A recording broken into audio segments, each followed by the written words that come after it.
আমি তো বললামই আমি হচ্ছে আগামীকাল হচ্ছে যে মামলা করব। মুন্না খান তো আমার সাবজেক্ট না। আমি তো আমার আমার আমার আমার আমি হচ্ছে বর্ষা চৌধুরীকে নিয়ে হচ্ছে যে ইয়েতে আছে, ওকে স্বীকার করতে হবে। আর নতুবা আমি মামলা করে পিবিআই তদন্ত দেবো। আমি একটার পর সিসিটিভি ছবি এগুলো হচ্ছে যে করে আমি আসলে প্রমাণ করব তার সাথে আমার বিয়ে হচ্ছে। যেহেতু সে জালিয়াতি করছে আমার সরলতার সুযোগ নিয়ে, সেক্ষেত্রে সে যদি আমাকে অস্বীকার দেওয়া যাক, কিন্তু আমাকে ওটা দিতে হবে যেখানে আমি সিগনেচার করছি ওখানে লেখা আছে 10 লক্ষ টাকা কাবিন ধার্য করে তাকে আমি বিয়ে করছি। কিন্তু এটা ওরা যদি কোর্টে যদি এফিডেভিট না করে যদি জমা না দেয় সেটা তো না। কিন্তু নেক্সট টাইম হবে কি, আমি যদি বিয়ে করি আমি তো বিয়ে তো করতে হবে, তাই না? আমি একটা কথা বলি, সেটা হচ্ছে যে একজন মানুষ ওর টার্গেট ছিল হচ্ছে আমাকে দিয়ে হচ্ছে রাসেল মিয়াকে খুন করানো। মেয়েদের ট্রাপে যে পড়ে সে আসলে বোঝে কেমন। আমি একটা সাংবাদিক হয়ে কিন্তু এক কথাই হচ্ছে কট খেয়ে গেছি। এটা আমাদের জন্য যে বলছে মানুষ তো কথা বলতে বলতে আর টাকা লাগে না, বলবেই। আমি শুধু এতটুকু বলবো, আমি একজন সাংবাদিক হয়েও সেখানে কিন্তু দেখবেন যে আমি এই মেয়েটার কাছে হচ্ছে কট খেয়ে গেছি। তার টার্গেট ছিল আমাকে দিয়ে হচ্ছে রাসেল মিয়াকে খুন করানো, কিন্তু সেটা কিন্তু পারলো না। এখন আমার কাছে একটা ভয় দিছে যে তুই তো পারলি না, এই জন্য মুন্না খানের নিছে, মুন্না খানের টাকা আছে এই জন্য তার রাসেল মিয়াকে ইয়ে করবে। তাতে কি হলো, রাসেল মিয়া কিন্তু এগুলো পাত্তাই দিচ্ছে না। আমাকে আবার বলছে যে রাসেল মিয়ার টাকা খেয়ে হেলেনা জায়গায় টাকা খেয়ে এটা করছে। আমি কি কোনো টাকা খাওয়ার মানুষ? আমাকে তো অন্তত দেখছেন। আর ও আমাকে বলছে যে ইয়ের সাথে মুন্না খানের সাথে মানুষের টাকা চাইছি, ও কিন্তু জানে না। এই যে হিজাব যে খুলবে, হিজাব যে ফটোশ্যুট করবে, এগুলো তো আমার প্ল্যান। আমার কথা যে তোরা 2 লাখ টাকার মুন্না খান হচ্ছে স্বর্ণের গিফট করছে, আমি অন্তত 5,000 টাকা পাই না। আর সে তার থেকে তো আমি ঠেট করিনি। আমি বলছি যে আমার মন চাইলে আপনি 5,000 টাকা দিন। 5,000 টাকা ওনার টাকা আমার কাছে, তাই না? তুমি 2 লাখ টাকা ফিটিং দিয়ে মুন্নার থেকে খাইলা, তারপর জ্ঞান হারা বাপের হচ্ছে হাসপাতালের ছবি দেখা তুমি 1 লাখ টাকা নিলা। তারপর হচ্ছে যে এই আত্মহত্যার নাটক করে অবশ্যই মুন্না হচ্ছে যে হাসপাতালে বিল দিছে, তাই না? অত টাকা নাই, বাসা 27 তারিখে বাসা চেঞ্জ করবে, বাসা চেঞ্জ করার টাকা নাই, সে তো আমারও বলছে। এই যে এত নাটক করতেছে না ওরা, এই জন্য বলি যে সব আপনারা সকল গণমাধ্যম সামনে থাকবেন। আমরা দুজনে উজু করে আসবো নামাজ পড়ে।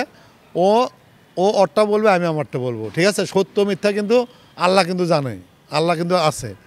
ও কোরআন শরীফ ছুঁতে বলেন, ও কোরআন শরীফ জীবনও ছবে না। ডিভোর্স করছে যেখানে অ্যাডভোকেট ডিভোর্স যে করছে সেই দিনের ছবি আমার কাছে আছে। সেটা তো জানেন, সে তো হচ্ছে এই জালিয়াতিটাই করছে। 3 মাস টাইম লাগে।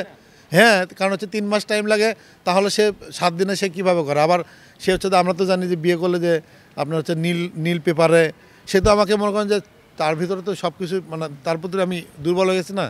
সে হচ্ছে নীল পেপারে, আচ্ছা আমি বলি ডিভোর্স তো অবশ্যই দিছে, ডিভোর্স যে দিছে সেটা তো আমার কাছে তথ্য প্রমাণ আছে। ও নিজে বলছে যে তোর জন্য তো আমি রাসেল মিয়ার ডিভোর্স দিছি, গালাগালি করতে আমার কাছে আসবে। যদি শোনাবো না, এটা যেহেতু আপনার বলছেন, কারণ যে দিনের জিনিস সেদিনই মানুষ আসলে শুনতে পছন্দ করে। আমার কাছে প্রচুর অডিও আছে, আমি রেখে দিছি। আপনাকে শুধু আমি এই অডিওটা শোনাই, একটু ক্লোজ করে নেবেন।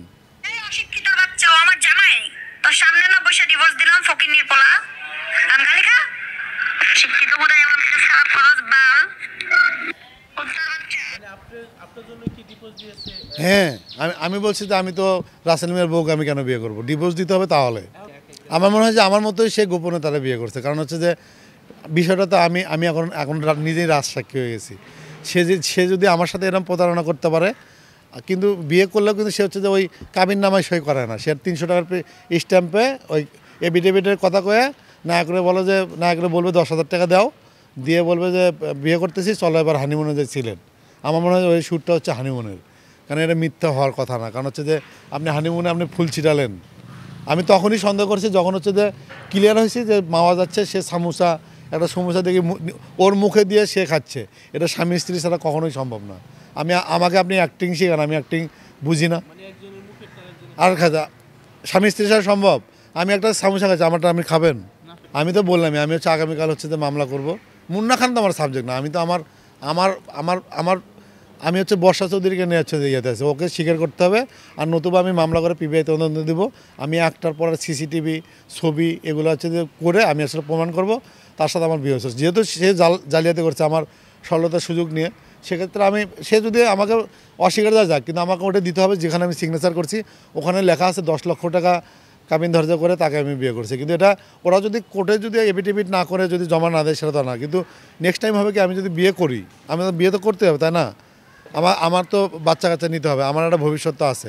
সেক্ষেত্রে হবে কি, ওই টাইমে দেখবেন যে এই যে আপনার এই ক্যামেরায় বলে রাখতেছি, এটা কিন্তু কাজে লাগবে। ওই টাইমে দেখবেন যে সে ওই কাবিনে ওই কাবিননামা নিয়ে এসে ওই কী বলে এফিডেভিট নিয়ে এসে বলবে সে আমাকে বিয়ে করছিল।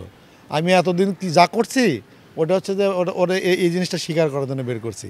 মেয়ে মানুষের কথা তো আমি মনে করেন যে কোনো সময় পোল্ট্রি মারতে পারে।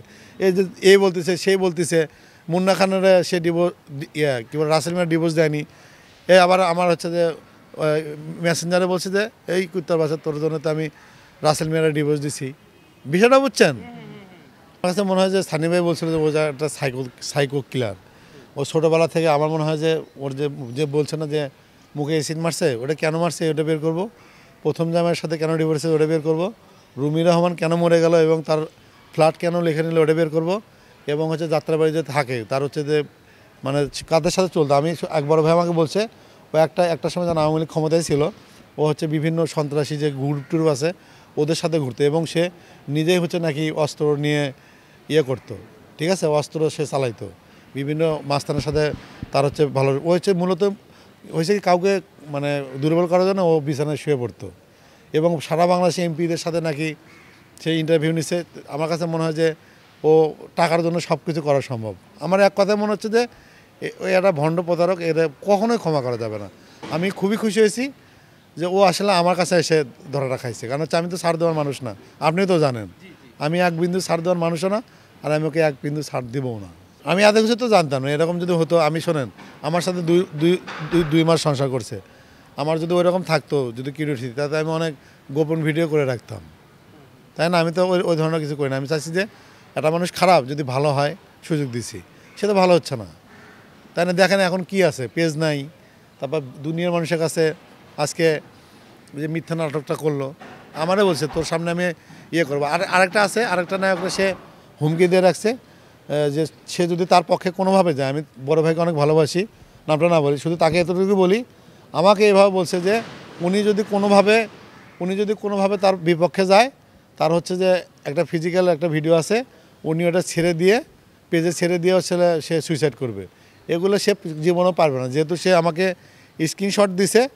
সে যে এই ভিডিও যদি সে ছেড়ে দেয়, শুধু তাকে না, তার বাপ ভাই মা সব কিছুকে আপনি হচ্ছে যে আইনের আওতায় নিতে পারেন। ও মরবে না, এগুলো সে মরার নাটক করে। আর একটা বিষয়, ওর ফ্যামিলির পাশে ওর বাপ ভাই ছাড়া কেউ নাই, কারণ আমি হাসপাতালে তো দীর্ঘদিন থাকছি।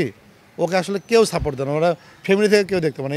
আগে থেকে একটা বাটপার নাটক, অভিনয়, এগুলো নাটক। আসলে ও আসলে মূলত মানে একসময় কিন্তু পরিমণি এরকম করতো। ও মূলত হচ্ছে ওই নিজেকে পরিমণি সাজতে চায়। পরিমণি আর কি সে এক, ওই যে 2 দিন আগে আমার এক বন্ধু আমাকে বললো সে পরিমণির নাম বলছে, পরিমণি ওরা সেই পরিমাণ গালিছে, বলছে পরিমণি ওর যোগ্য, পরিমণির যোগ্য ওই বলেন। তো সেক্ষেত্রে পরিমণির নাম ভেঙে খাচ্ছে। এবং এই যে এগুলো যে বাটপাড়ি করছে, বিভিন্ন জায়গায় ছবি তুলে সে বুঝাচ্ছে তার প্রডিউসার আছে, করবে। আমার মনে হয় মুন্না খানকে বলছে আমি প্রডিউস করবো, ঠিক আছে তুমি আমাকে বিয়ে করো। সারা মুন্না খান তো আমি এত বোকা আমি তাকে ভাবতেছি না। আর আমার জন্য লজ্জা যে আমার মধ্যে একটা সাংবাদিকের সাথে মুন্না খান এরকম একটা করলো, আমার বউ নিয়ে গেল, এটা মানা যায়? আমি তো শোনেন একটা কথা কি জানেন, মানুষকে কথা বলার সুযোগ দিতে হয়। কথা বললেই সে কিন্তু যেটাই বলছে মিথ্যা বলছে, আমি আবার সেটার সাথে কাটিং করে ছেড়ে দিচ্ছি। সারা বাংলাদেশে মানুষ জেনে গেছে কে মিথ্যা বলছে আর কে সত্য বলছে। আমি যেটা এখন করার, যেহেতু আমার কাগজটা সরিয়ে ফেলছে, একজন আপনার কাছে শোনো, আপনার পকেটের টাকা আমাকে নিতে কিন্তু অনেক কাঠখড় পড়াতে হবে, ঠিক আছে? সেই ক্ষেত্রে যেটা করতে মামলা করতে হবে, করে পিবিআইয়ের মাধ্যমে এই জিনিসগুলো করতে। আমি তো প্রমাণ করবই সে আমাকে বিয়ে করছিল এবং আমার বাসায় যে যাওয়া আসি করতো, সিসিটিভির ফুটেজ আছে। আর আমি কোর্টে জানছি যে সেদিন যেখানে গেছি 29 অক্টোবর, আমি ওখান থেকে সিসিটিভি ফুটেজ নেবো। আমাকে আসলে প্রমাণ করতে হবে ধীরে ধীরে, আমি একবারে পারছি না, কারণ ওই জিনিসটা আমি মানে একবারে পেলে তো ওই জিনিসটা শেষ হয়ে গেল, আমি দরকার নেই। অবশ্যই মামলা করে শিক্ষা দিয়েছে, তাকে দিয়ে আমি আর কী করবো? সে তো মুন্না খানের সমস্ত খাওয়াই দিছে, মুন্না খান হাত দিয়ে খাওয়াই দিছে। গোপনে যে কী করছে তা তো জানি না, বাস্তবে যে ওটা আমার কাছে ভালো লাগেনি। সেটা ডিএনএ টেস্ট করলে বোঝা যাবে, ডিএনএ তো ওকে টেস্টে দেবো। হ্যাঁ, বউ হিসাবে না, ওকে আসলে দেখতে চাই যে সে কতগুলো বিয়ে করছে এবং কত পুরুষের সাথে সে মেলামেশা করছে। না, শেষ, আল্লাহ হাফেজ। দেশবাসী জানে গেছে সত্য মিথ্যা করতে হবে, তো এছাড়া তো পারবে না। অথবা অন্য দিক দিয়ে পালিয়ে যেতে হবে ইন্ডিয়া দিয়ে, এছাড়া হচ্ছে চেহারা চেঞ্জ করে ওকে হচ্ছে যে কী বলে জিন ভূতের মতো হাওয়া হয়ে যেতে হবে, ও তো যেতে পারবে না, কারণ হচ্ছে তো ওকে পুলিশ খুঁজতেছে। ওকে ওই যে হত্যা মামলা যে ওই যে আওয়ামী লীগের নেত্রী ছিল, এটা তো সবাই জানে। এটা নিয়ে কিন্তু মানববন্ধন হয়েছে প্রেস ক্লাবে, ঠিক আছে। ওকে আমি যে পরিমাণ হেল্প করছি, ও দেখা যাচ্ছে আমার নামে মিথ্যা বলতেছে। তার মানে কি, এটা একটা চরম একটা প্রতিশোধ নেওয়া উচিত। কারণ হচ্ছে যে ওই সময় যে সাপোর্টটা আমি দিছি, সে আমাকে বলছে আমি টাকার জন্য এত কিছু করছি, সে আমাকে এই করছে সেই করছে, তাহলে এইগুলো আসলে মিথ্যা কথা কেন বলছে, তাই না? এই যে আজকে যে ছবিটা দেখলেন, এটা কি এআই করা? এটা কি এই যে শোনালেন, এটা কি এআই ভয়েস? মানুষ কি বোকা? তো এগুলো করে করে আসলে ওই জায়গাটা সে নষ্ট করতেছে।